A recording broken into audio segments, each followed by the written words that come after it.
Welcome back to the Bacchic, the Phallic, and the Acephalic. This is Absences.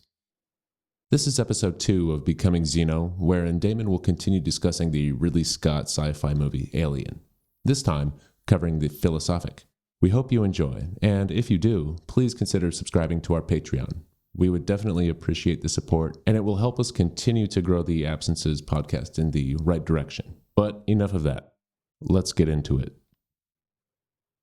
Beyond what I am, I meet a being who makes me laugh because he is headless. This fills me with dread because he is made of innocence and crime. He reunites in the same eruption, birth and death. He is not a man. He is not a god either. He is not me, but he is more than me. His stomach is the labyrinth in which he has lost himself, loses me with him, and in which I discover myself as him. In other words, as a monster. George Bataille. Becoming Xeno, Part 2. Ecce Homo, Ecce Monstrum. The xenomorph is a paradox, an immanent contradiction and representation of both the virtual Deleuze-Guattarian body without organs and the overcoded, organized body of machinic production. A field of pure intensity is opened in the presence of this archontic titan, one which cannot be simply placed into a category fit for compartmentalization and rational domination. The impotence of the Nostromo's crew is felt in their inability to outthink and outstrategize its movements through the ship's air ducts. It knows the ship better than the crew themselves. This is a complete deterritorialization and subsequent becoming Xeno, of the secure machinic Gaia established for the safe passage of the crew through the zero point of space-time, a disorienting display of machinic intensity, decoding and recoding through the nasal apertures of Mother. It is a perverse and irreversible undoing of both pneuma, or spirit, and logos, or reason. For the 19th century German philosopher Friedrich Schelling, philosophy has historically attempted to expel itself from the great unknown, the primordial origins of human consciousness, or mythology, in order to see the light of reason as the superordinate principle to which mythology, and thus the unknown, is subservient, composed of a dark vortex of mere images and representations, lacking the rigorous truth of rational proposition.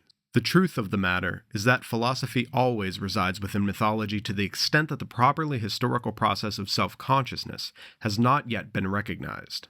Philosophy, therefore, lies within the maternal womb, which it sees as its other because it has yet to be fully born, and has yet to understand the nature of its immersion. Thus, this mythological other cannot be fully understood by philosophy, though philosophy remains unknowingly gestating within its walls. The mythological other cannot be thought purely philosophically, because to think the other is to map its procedural genealogy. Yet to map such a genealogy is to delve into a deep past, a past lost to human consciousness due to a primed vision which is, paradoxically, the origin of self-consciousness itself. The irretrievable origin necessary for philosophy's elevation over myth is the split within primal consciousness. For Schelling, this split occurs within the union of God and man. This abscission is attributable to what Schelling terms nemesis, a force which awakens the divine potential of self-consciousness through an internal scission which, in turn, is the precondition for the birth of consciousness. Of this primordial loss we can attain no positive knowledge. It lies beyond the reach of the power of that which knows only division. A bond of hallowed essence between all that pulsates. It is the primeval degradation, the erosion, the crumbling, the everlasting scission. As with the crew of the Nostromo, we are still attached by an umbilical cord, given sustenance by the mother.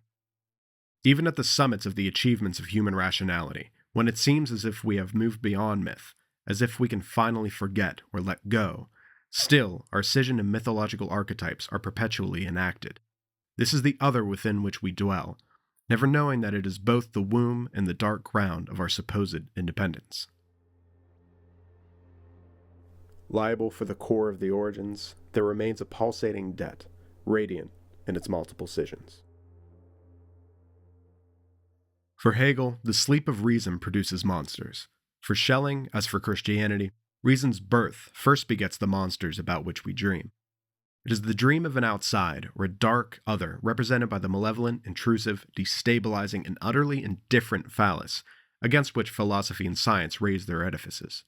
Unbeknownst to instrumental reason, however, is the fact that the womb, or the outside, are one and the same, generated internally as reason's vestigial attachment, drawing it at once both outwards and inwards, into the heavens and back to the womb. Perhaps it's precisely a fear of the outer dark that drives us on our starlit journeys. Perhaps it's the fear that we cannot escape ourselves. What will we find when we look at once out and in? Will we find an abyssal mirror showing a penetrating reflection not merely of the other as the other, but of reason's internal vicissitudes, in other words, the teleology of the womb? Perhaps there is a way out, and perhaps there is escape. For Carl Jung, much like Schelling, the age of Pisces, which culminated in the killing fields, furnaces, and nuclear devastation of the 20th century, is defined above all by the death of the father, i.e., the phallus of rationality and human domination. This aeon is followed by the age of Aquarius, wherein the child of God must be crowned as such by mankind. If the process of crowning, independence, and fundamental reorientation is halted by a strict attachment to the womb, that is, if we do not find our way back to God by way of acknowledging and tarrying with myth, with our own primeval scission, then the sublation of man and God into the actual being of God as man, through the assumption of our own divinity, will cease. Nemesis will forever reign as the external representation of the interior. We will condemn ourselves to being trapped within the web of the divine feminine as represented by its potentially destructive, womb-spinning incarnation as the spider. Thus, the umbilical cord will turn to rot.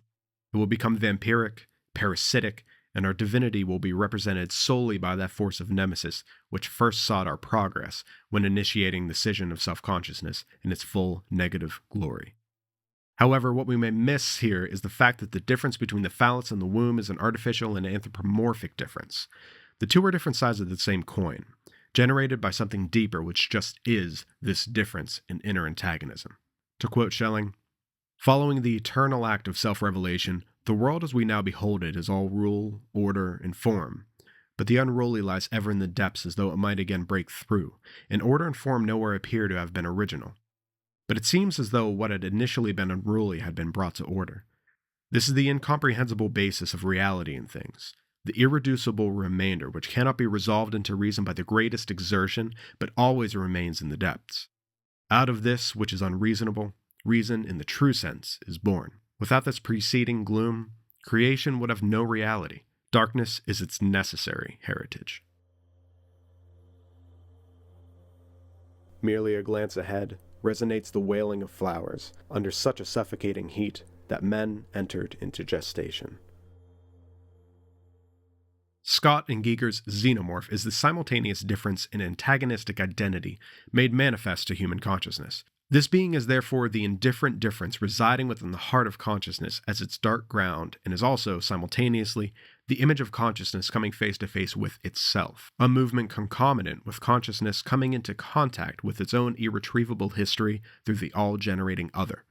Here, both beginning and end are inextricably tied in an atemporal knot. The human mind, however, as it exists in its phenomenological or subjective interiority, is pre-structured by a priori concepts of space and time, cause and effect, possibility, and necessity. In 1781, Immanuel Kant published perhaps the greatest and most significant extant work of philosophical architectonics, known as the Critique of Pure Reason, in which he deduced that the transcendental a priori structures of the human mind, as he called it, was inherently incapable of accessing the world as it exists independently of human reason. Kant discovered an inherent divide between phenomena, or the world of appearance in accordance with transcendental a priori concepts such as space and time, cause and effect, so forth, and the noumena, or the world of things as they exist in themselves.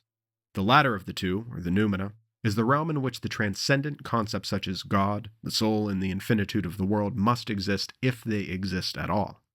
Yet, Kant showed that any attempt at a metaphysical analysis, whether a priori or a posteriori, that is, before experience or after experience, must necessarily fail to establish the truth of any metaphysical proposition, as the very concepts we utilize in the pursuit of their demonstration must first be conditioned by, and have as their immanent limit, the categories of the human mind as it produces phenomenological, subjective representation to the human subject. The result of this shift was that the world, as it exists in itself, cannot be said to be comprised of objects as we think of them in the everyday sense, such as having solidity, form, color, a stable identity, extension in space, and perhaps most importantly, following linear sequences of time. Rather, following its predecessors Heraclitus, Lucretius, and Hume, Kant argued that the noumenal, or the in itself, must be a realm of what he called intensive magnitudes, cross-hatchings of atemporal intensities and flows coming together to represent themselves as objects to our senses, yet being unrecognizable to us as they exist in themselves. The xenomorph recapitulates the logic of a modernity, founded upon an intensive base materiality, correlating with the arrival on Renaissance European soil of the Indo-Persian zero and, later, the zero's infinitesimal decimal system, concomitant with Cartesian phase space and Leibnizian monadology. These mathematical revolutions marked the beginning of a radical philosophical critique, a critique demonstrating, against the dogmatic strains of rationalism and empiricism of the day, that the object of thought could not be reduced to either an a priori tautological archaeology nor to an a posteriori objectivity. Kant's complete system, however, has a relationship to alterity, or otherness, that is both dominating and reductive.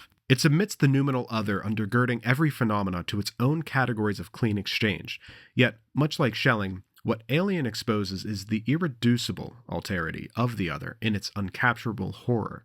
To quote the philosophical archaeologist of nightmares and progenitor of the philosophy of accelerationism, Nick Land, quote, Kant's object is thus the universal form of the relation to alterity. This universal form is that which is necessary for anything to be on offer for us. It is the exchange value that first allows the thing to be marketed to the Enlightenment mind. For René Descartes, perhaps Kant's most vitally important rationalist predecessor, the cogito, or the subject of the famous line cogito ergo sum, or I think therefore I am, floats in a pure abstraction detached from all empirical knowing, and is brought back to the zero point of the world of apparent reality through the transcendental signifier known as God. According to Descartes' argument for the existence of God, this God must exist and cannot logically deceive the cogito. To do so would be a manifest contradiction, and God cannot contradict himself, for this would compromise his perfection and therefore his existence. Quote, the modernity of Cartesianism lies in its confidence in the ability of the individual reasoning subject to determine the truth about being, and further, confidence in the ability of the individual to prove that it possesses this truth. It is this latter assurance that represents a direct assault on medievalism, for it confers final authority on the faculty of reason, and thus removes it from the hegemony of tradition and its institutions. Yet this is precisely the illusion Scott and Giger's xenomorph exposes. The xenomorph is an immanent material contradiction, as we have said. It's an organic mechanoid, an acephalic or headless phallus, which denies the primacy of both transcendent and transcendental representation, thus exposing the cogito to a doubt more radical than the method leading Descartes to his discovery. The xenomorph, as a vision of both zero and infinity, virtuality and bare pre-representational existence, collapses the distinction between immanent and transcendent, or between intensive base materiality and ideal representation. It is the embodiment of the infinitely productive spasm of the thermodynamic virtual. It is an entity identical to both the entirety of pure, unrestrained thermodynamic destruction and negentropic reorganization or production. In short, it is the uncapturable capturer. Its nature is thus synonymous with Nemesis and the death drive. The xenomorph's rapid metamorphosis embodies the material paradox of simultaneous disorder and order occurring when an open system, represented first by the facehugger and next by its decoding spawn, is put into contact with a closed system, namely the Nostromo and its crew. Because the collapse of the distinction between immanent and transcendent, as demonstrated by Kant, built upon by Schelling, and represented here by the xenomorph, implicitly denies any notion of transcendence, we are then left with a cogito or a bare human subject, represented by the traumatized Ripley, which is generated immanently according to the inhuman dynamics of atemporal intensive flux and radical contingency. Such a mind can only know, to whatever minimal extent it can know at all, the ephemeral ideality of the noumenal's representation to a limited being. Such a being can know nothing of the world and its raw dynamic becoming, save what clean and comforting stability our faculties of representation can afford. Yet the forces of the outside, of the virtual and groundless ground, will continuously produce and deterritorialize material processes, and therefore the processes of the human mind. These are the fruits and symptoms of the abasement of the world. The theme of nihilistic dissipation and reorganization pervades and conditions the stunningly suffocating visual presentation and libidinal atmosphere of Alien.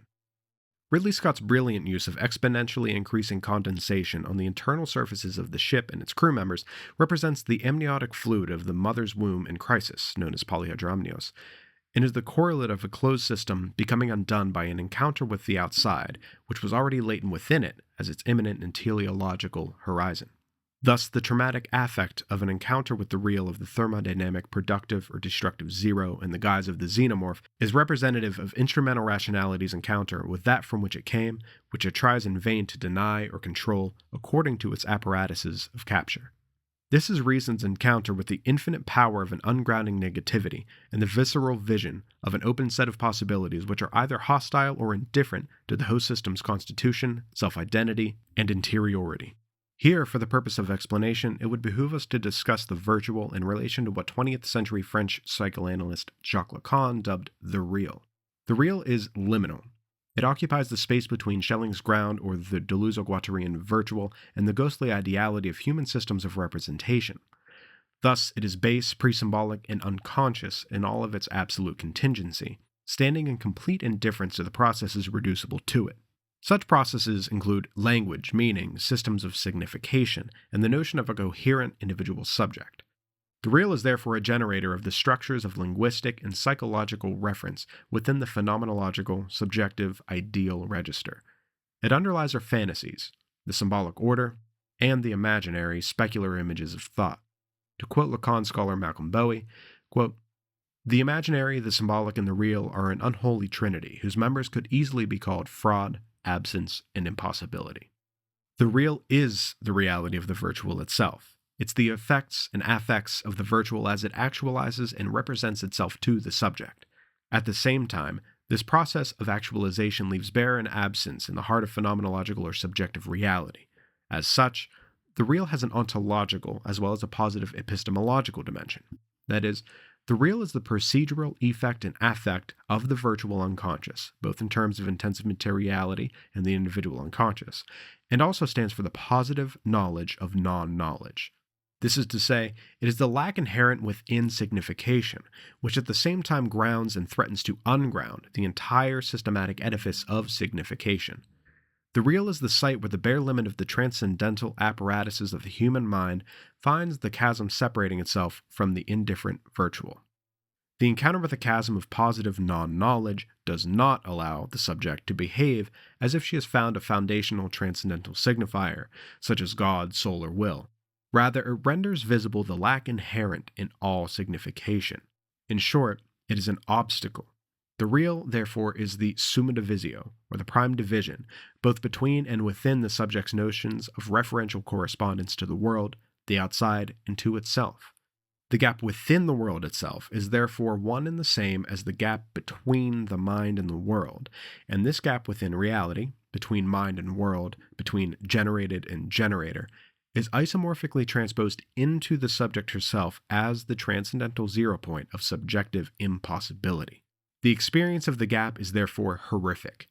It sees the subject as brought about by a virtuality of indifferent, intensive flux from which the subject is inherently excised, a realm of pure death and radical contingency which manifests within life and as life.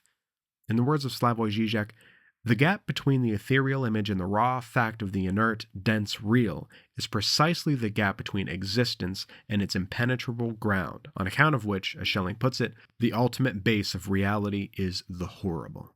This is why, according to Deleuze and Guattari, attempting to enter into this field of virtual possibility, or the ground of existence, either willingly, as seen in certain occult practices, or unwillingly, through contingent traumatic confrontations between a subject such as Ripley and the world, here seen as the xenomorph, causes a paranoiac and schizophrenic degeneration of the subject. This neurotic break is, for Deleuze and Guattari, precisely the way in which the subject can break free from the Kantian transcendental apparatus of capture. Here we find the subject encountering the virtual as it is in its infinite potentiality for consciousness. For Deleuze, this is the product of the infinite virtual nature of an immanentist general ontology, that is, an immanentism of existence itself. But how is it that we switch from a Kantian mode of strict a priori categories of experience, which include a definite phenomenological limitation on the part of the perceiving subject, to the actual experience of the gap itself? Here we turn to the Deleuzian notion of transcendental empiricism, and quote Zizek again at length. Quote, in contrast to the standard notion of the transcendental as the formal conceptual network which structures the rich flow of empirical data, the Deleuzian transcendental is infinitely richer than reality. It is the infinite potential field of virtualities out of which reality is actualized. The term transcendental here is used in the strict philosophical sense of the a priori conditions of possibility of our experiences of constituted reality. The paradoxical coupling of opposites, transcendental and empirical, points towards a field of experience beyond, or rather beneath, the experience of constituted or perceived reality. We remain here within the field of consciousness. Deleuze defines the field of transcendental empiricism as, quote, a pure asubjective current of consciousness, an impersonal pre-reflexive consciousness, a qualitative duration of consciousness without self, end quote. Thus, now following a more orthodox Deleuzian reading, we can see the encounter with the xenomorph as a possible experience on the part of the phenomenologically tethered and scientifically conditioned subject with a polymorphous entity that exists within a field of intensities which undergird the possibility of an imminent genesis of the transcendental categories of intuition, understanding, and representation which make scientific knowledge and inquiry possible. However, the encounter in question is no mere encounter.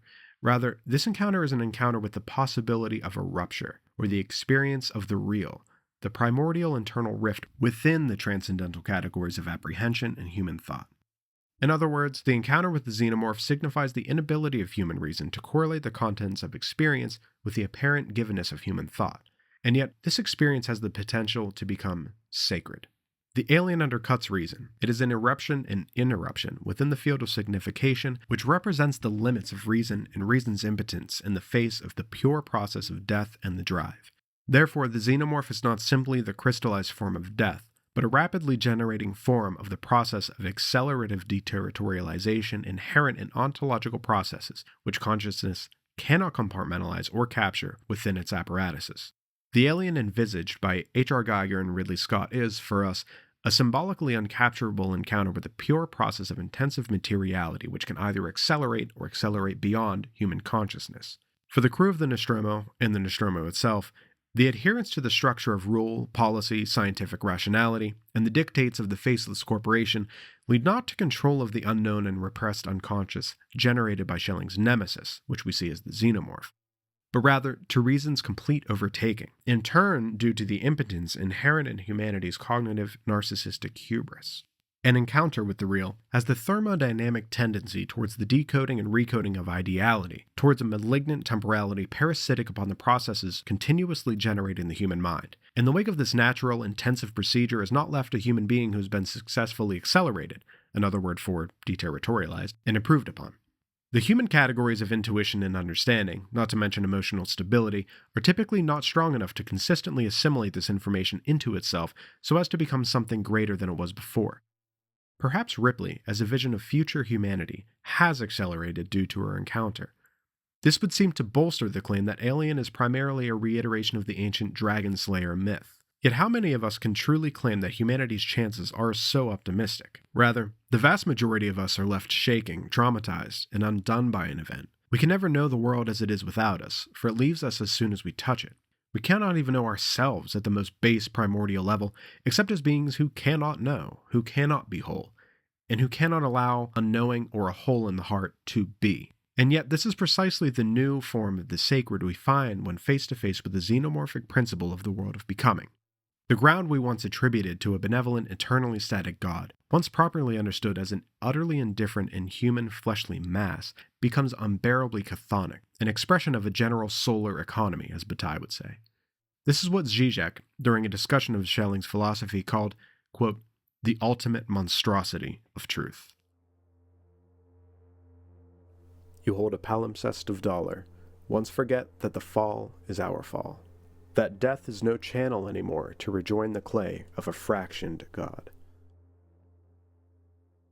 Looking for a comment upon this God of the impossible, we turn once again to George Bataille, who writes, quote, God is nothing if he is not, in every sense, the surpassing of God, in the sense of common everyday being, in the sense of dread, horror, and impurity, and finally, in the sense of nothing. We cannot with impunity incorporate the very word into our speech which surpasses words, the word God. Directly we do so, This word, surpassing itself, explodes past its defining restrictive limits. That which this word is stops nowhere, is checked by nothing. It is everything and everywhere. It is impossible to overtake anywhere. And he who so much as suspects this instantly falls silent, or, hunting for a way out and realizing that he seals himself all the more inextricably into the impasse, he searches within himself for that which, capable of annihilating him, renders him similar to God, similar to nothing." End quote. To close with a note on mythology, the corresponding mythological theme underlying Alien in the logic of the Nostromo could, quite plausibly, be understood in terms of the opening of Pandora's box. Prometheus's theft of the fire of divine knowledge and its bestowal upon humanity prompts Zeus to order Pandora to open a box which, while perceived as beautiful and promising, contains the seeds of evil, disease, destruction, and destitution. And yet, can we find in this horrific experience the formation of the sacred? Is this process of becoming conscious of that which can rend the fabric of our world asunder not an exuberant, ecstatic negativity? Once humanity is open to the outside through its scientific and cosmological endeavors, its movement towards infinity contains within itself its own violent disruption, as well as the seed of something new, something unexpected, as its imminent horizon of possibility, a necessary becoming infected, becoming other, or becoming Xeno. The task to be achieved, human vocation, is to become intensely mortal, not to shrink back before the voices coming from the gallows tree, a work making increasing sense by its lack of sense. In the history of times, there is but the truth of bones and dust.